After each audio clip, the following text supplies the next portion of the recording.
PhD. I train and teach corporate leaders, individuals, students all over the country how to be effective communicators and public speakers. Today we're going to be talking about stage fright, and stage fright has always been an issue that most people encounter. Let me first start off by saying that stage fright is one of those things that we encounter and there's no way to avoid it. It just is part of it. Most people are not good public speakers in their own mind, but actually they are. They're accomplished public speakers, but we think we're not. And that's the reason why we have so many problems with stage fright. There's an old thing, adage that says the three most scariest things to man or mankind or woman or however you want to say it is, starting from the bottom, is marriage. Next comes death. But the scariest thing, the most feared thing, is public speaking. So no one really does like to public speak, except for a few fraction of people. And I would say 95% of the people, including myself, really are not fond of public speaking. So therefore we define what we call tricks and tactics to help us that when we are public speaking, that we can do it effectively. We can overtake any issues of our own that are keeping us from being a very good public speaker. And also just as a way that we can communicate best with our audience. So let's talk for a moment here about just stage fright. What are some of the symptoms that you develop in stage fright? Well, here's a listing: dry mouth, tight throats, blushing, sweaty hands, cold hands, shaky hands, nausea, fast pulse, shaky knees, and trembling lips. Now maybe you've had some of these, maybe you've had more than these. I can go in there and probably tell you 4 or 5 of these I experience all the time. I've been speaking for many years. I speak publicly, I speak professionally, but I still get into this. I had a speech teacher one time to say that if you're not scared when you go up and you speak, you're not going to do your best job. If it's old hat to you, then your audience will realize that you are not trying your very hardest. So it's good to be scared. It's good to have a certain amount of fright. But when you have so much that it causes to distract your audience or where it keeps you from being a good speaker, then you've got a problem. So, start with the very first one here, dry mouth. Why do we have a dry mouth? Well, there's a couple of reasons why. If it's before you get up there, it's probably because you're sitting there breathing with your mouth open, or you're not drinking things. You become a little bit dehydrated. That's not really a concern. But what is a concern is when you're up there talking and doing your speech and you get a dry mouth. Now, when you're speaking, you're not breathing through your nose. You're actually breathing through your mouth. You're taking the air back and forth. And we also know that one of the biggest problems we get as a public speaker is that we don't take a big enough breath. That's fairly normal. But it's also a problem because you're taking shallow breaths, and you're taking those shallow breaths back and forth, back and forth, back and forth. You're going to dry your mouth out. Now, some people say, what's the big problem with that?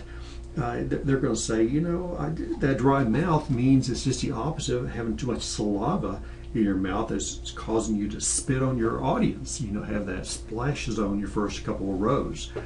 Well, the problem with the dry mouth is that before you know it, as you go on and on and on, you start messing up. You don't slur your speech, but what you start finding that you're doing is that as you're speaking, you're not able to get your volume, you're not able to get your pitch, and all of a sudden your speech is getting a little bit monotone for some people, not everybody. So that's the reason why we do worry a little bit about dry mouth. So if you have it, how do you resolve that?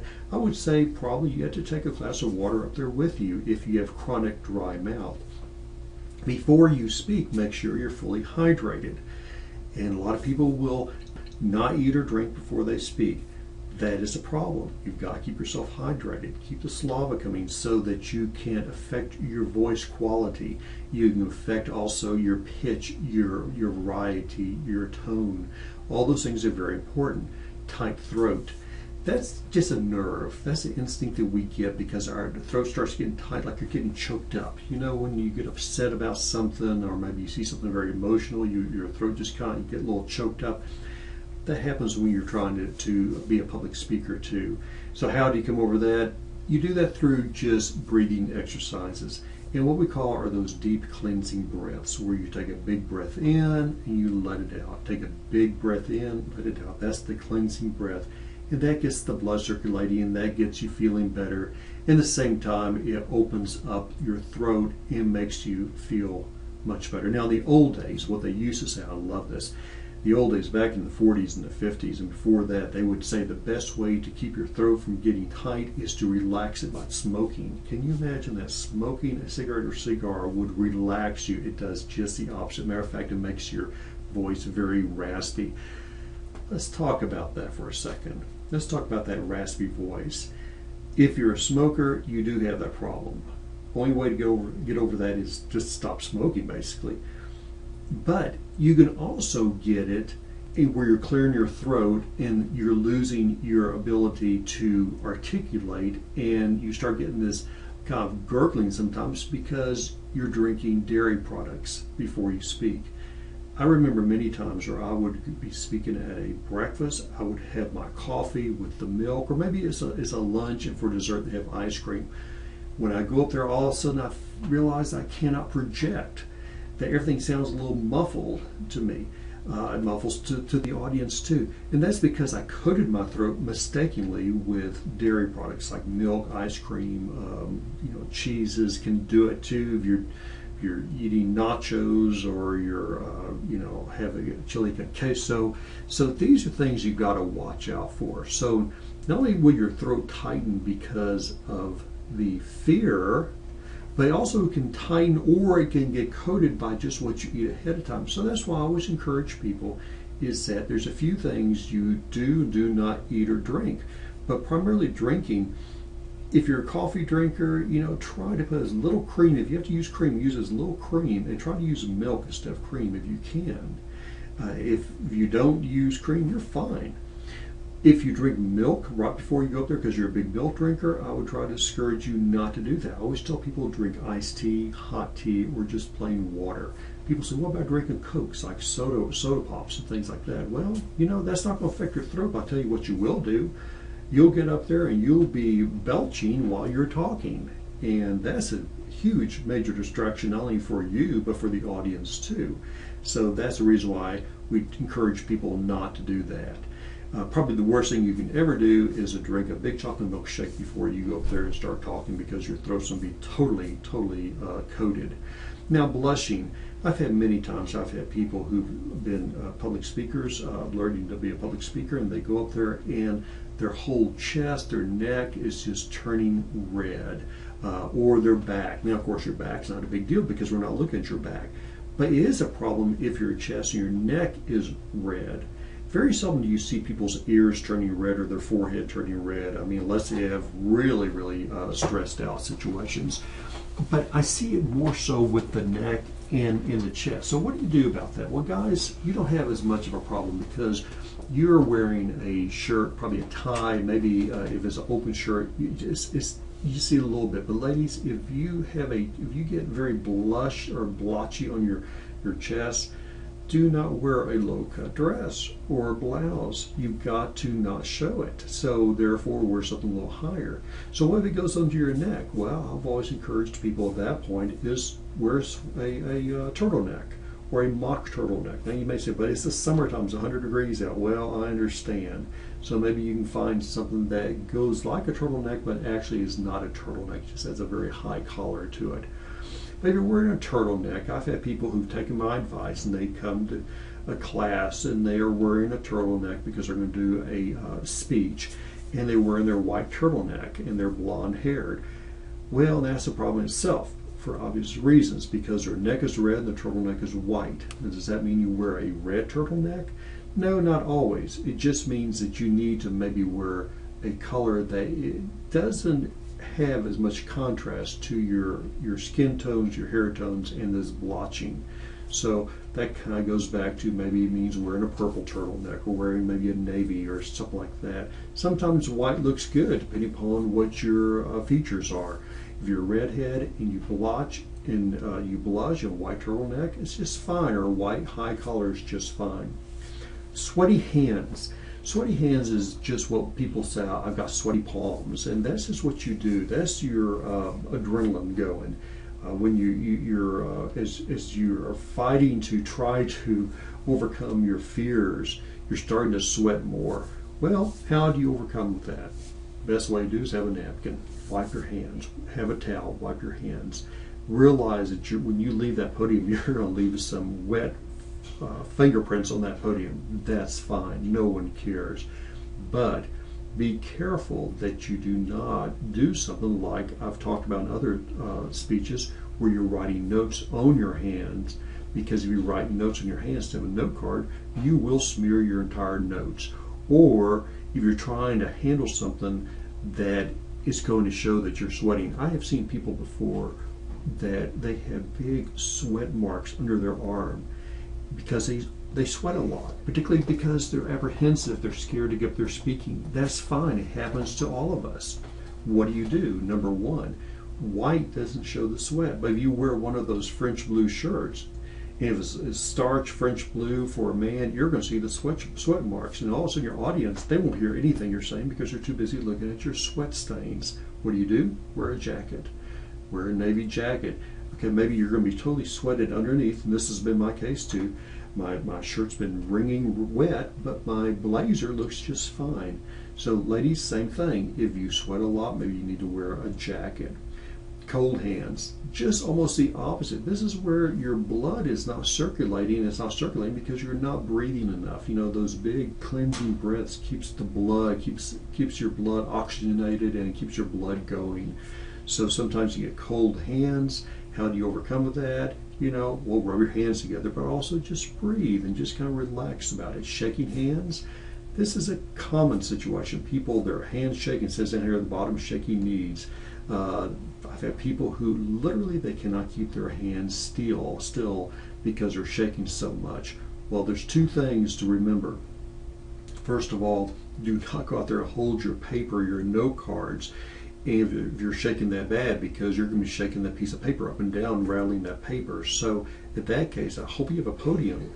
Put your notes, your sheet, your note cards on the podium, and then hold onto the podium with your hands to keep your hands from shaking. Now, you've heard the phrase about the white knuckle flyers. There is such a thing as the white knuckle speaker, where they're holding onto the podium so tight that their knuckles are white. Here's a distraction. You don't want to do that. People can see your white knuckles and then think, oh my gosh, look at this, that person is scared, they're going to faint, everything else. So how do you handle that? Don't grab the podium. Put your hands on top of the podium. You've got this large platform on that podium, the surface. Put your hands on there. Yes, you're going to leave behind some moist marks from your hands unless you have cold hands. But you have to anchor yourself down somehow.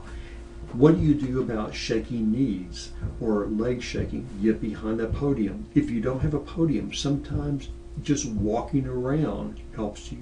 And that's the case with shaking hands too, just walking around. You remember back some years ago, Michael J. Fox, who has Parkinson, he would say that the way that he would stop the shaking from the Parkinson would be to touch his hand or his leg, whatever is shaking. And there's a lot of truth in that. So if your hands are shaking, you have to put your hands together occasionally to touch, and that self-touch can stop the shaking. Same thing with your legs. Sometimes it's a matter of putting your hand against the leg or crossing your leg, and that will help you from the shaking. So if you find yourself shaking all the time, do that self-touch. And I'm going to skip down to that trembling lips. That's the same thing. That's your lip shaking. That's nerves causing your lips to tremble. How do you handle that? The same thing, the self-touch. I'm not talking about take your hand and go up there and touch your lip. That's not going to do it. But bite your lip from the back side, just slightly, and don't take a chunk out of your lips. Just kind of, just barely bite your lip, and that will stop the trembling lips. The biggest problem you have with trembling lips is that you don't know your lips are trembling. You may not know your chin is trembling. So that's where you find from practicing from other people, you ask them, is there anything you're seeing? They'll say, yes, your lip was trembling. So if that's the case, I would recommend what you do on your note cards or on your sheet is you draw either little lips or put an L, a circle around it to remind you to periodically to bite your lip on the inside to stop it from trembling. If it's not trembling, it's not going to hurt anything, but if it is trembling, it will help to stop it. So sometimes you got to give yourself little cues, just like, you know, How do you remember to look at the people out there? Throw a little eye. One of the greatest things you can do to stop stage fright is to actually connect in and link in with somebody. And so if you're looking at people, it helps you to feel more comfortable with it. But let's go back up here again to this one called nausea, because that's a major one. The old days, when I was taking speech, they used to refer to that as butterflies in your stomach. But let's talk really about what this is. This is no more than your gastric juices, your stomach acids flipping up in there. You know, you've got your esophagus, and you've got that diaphragm in there, and what's happening, your stomach acids are always generating, but when you become nervous about things, it starts becoming more and more. As it goes up into the esophagus, not only do you feel the burning, but you start feeling nauseated. So how do you overtake that? One of the things I always tell people is to have something that is very bland that you can put that can neutralize those stomach acids. Some people say, well, I'll take a Maalox or some type of pill like that, or a chewable tablet. That's great, but you may not have it. But sometimes all it takes is maybe a piece of bread, maybe it's a cracker, something that gets your stomach acids working on something besides coming up into your esophagus and making you feel nauseated. Now, do you carry a cracker with you? Some people do. I've had people who will always have a cracker in their purse just for this situation. I've had people who've told me, said, you know, when they go to eat, they will, for breakfast, before they speak, they'll make sure they have some toast, something that they can eat. Just eat a little bit of it. Now, do not go in there, and if you're going to speak at a luncheon appointment, do not go in there and eat 5 slices of pizza. Don't eat 3 burritos, because certain foods are going to start those stomach acids. And even though you may not have nausea from being scared, you're probably going to have indigestion off of it. So it's very important that you overtake those types of symptoms by planning ahead for it. And that planning ahead means no more than maybe what you eat right before you speak, or having something just to help you. Fast pulse is just because you're nervous. And we already know that. That's because your heart's racing, and those deep, cleansing breaths make a huge difference in getting your pulse to slow down. Handling stage fright, we've got 3 parts we're going to talk about. And the first part here is use eye contact. It'll make you feel less isolated. I love this little picture here, because here's the same person down here, kind of strange, but you see 3 different expressions. Which one do you feel most connection to, that you feel is the friendliest face? Of course, it's the one in the center. If you're speaking to an audience and you're looking at the one over to the right side that has this questionable look in his face, maybe an angry look, what are you going to feel like? You're going to have a hard time connecting to that person. But if you look at the friendly faces in the audience, you will be amazed how you will, all of a sudden, your stage fright starts going away. So once again, I like to tell people is when you get there, start talking, there's always a few people in the audience who either they're always happy, or 2, they're excited about you because they're your friends and they're smiling, or they're smiling because they're just so glad they're not up there doing the speech and you're having to. But look for those friendly faces in the audience, and then connect with them. Look at their eyes, connect with them, and you'll be surprised how when you connect with friendly faces, how it relieves your tension. And then talk to those people. Find 4 or 5 and look around and talk to those people. If someone has that look like this guy on the right side does, who looks like they're angry, don't look at that person. And if they're on the left side like they're surprised and they're distracting you, don't look at those people either. The old way was to look ahead, on top of people, look above them, look at the wall. Well, that is just flat silly, because what you're doing, people are saying, what in the world is that person looking at? Don't look at the ceiling, folks. Don't look at the ground. Look at people. You're talking to people, not to the ground, not to the ceiling, not to the walls. So look at people.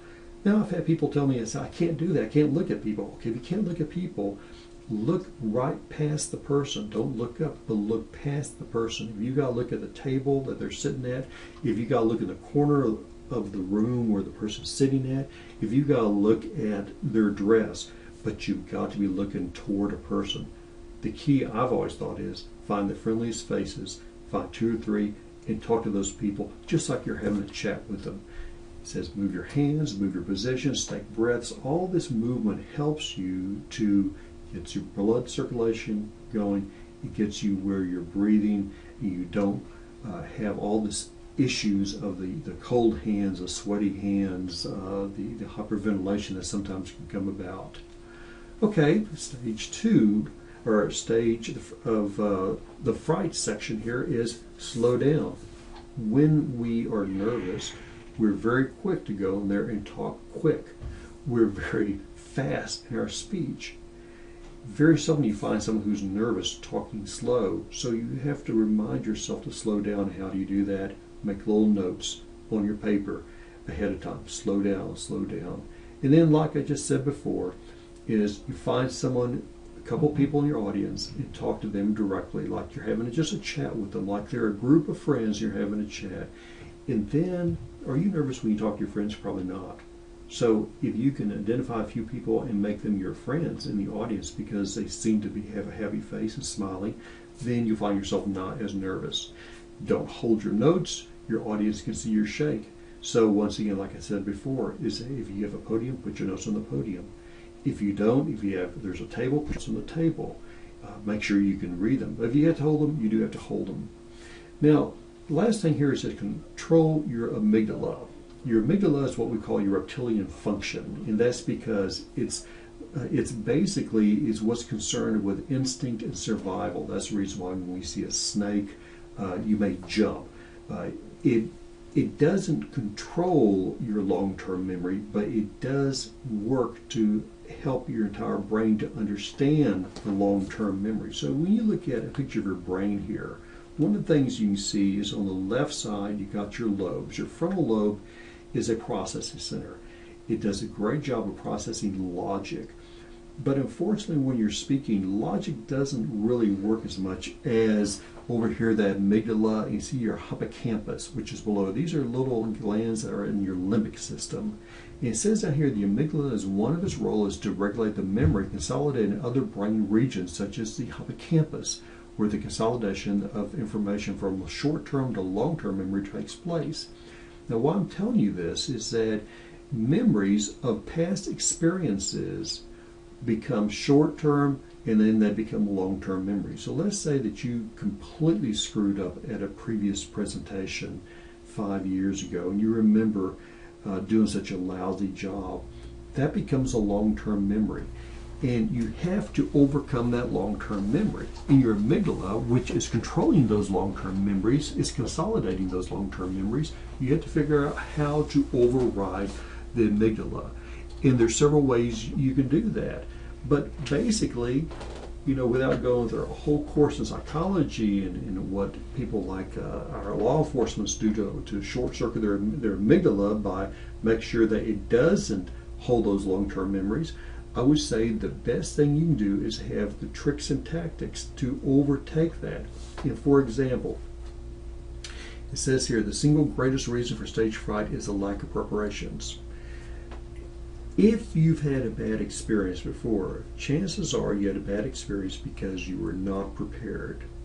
And your amygdala, your hippocampus, will always sit there and remind you that you had a bad experience. The best way to overtake the stage fright is to be totally prepared for your presentation. That means to have notes. I've been amazed at the number of people out there who will go up and speak without notes, without note cards, without a sheet of paper. You have to have notes. You've got to be prepared. You have to have your introduction. You have to have your body. You have to have your conclusion. You have to have notes about what you're talking about. And then it says the next reason is lack of practice. I've had students before who've told me they've never practiced, and some of them do extremely well never practicing, but that's just a major rarity. You have to practice. I tell people practice 3, 4, 5, 6, 7 times. I don't care where you practice. You can practice in your car, you can practice in the shower, you can practice in your bedroom. It doesn't matter. Practice in front of other people. Get their input. Practice in front of a mirror. That's a great place to practice, so you can look at yourself, see what you're doing, see how you look.